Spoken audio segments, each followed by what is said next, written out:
আসসালামু আলাইকুম। আজকের ভিডিওতে আপনাদের জন্য দুটি দুঃসংবাদ রয়েছে।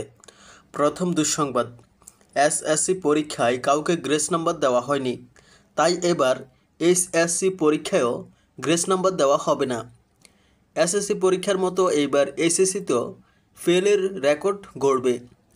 এইচএসসি পরীক্ষায় প্রতিবছর 1 থেকে 3 নম্বর গ্রেস দিয়ে অনেক শিক্ষার্থীকে পাশ করানো হতো, কিন্তু এবছর থেকে সেই সুবিধা পুরোপুরি বন্ধ।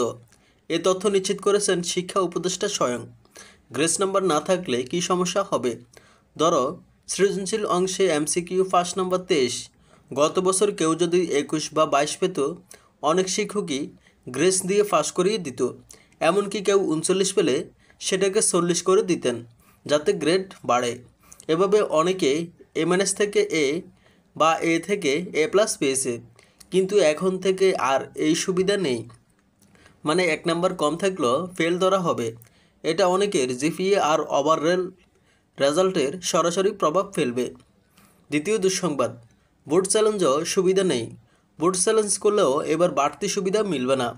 অতীতে অনেকেই 1-2 নাম্বার পেয়ে পাস করতে বা গ্রেড বাড়াতো, কিন্তু এবছর সেখানেও কঠোরতা থাকবে। কি হতে পারে এর প্রভাব? অনেক শিক্ষার্থী এ প্লাস মিস করবে, 1-2 নম্বরের কারণে ফেল করবে, সামগ্রিকভাবে পাশের হারও কমে যেতে পারে। তোমার কি মনে হয় শিক্ষা মন্ত্রণালয়ের এই সিদ্ধান্ত যৌক্তিক? কমেন্টে জানাও তোমার মতামত। আর কেউ যদি এখনও চ্যানেলটি সাবস্ক্রাইব করে না থাকো, এখনই সাবস্ক্রাইব করে রাখো এবং একটি লাইক দিয়ে দাও।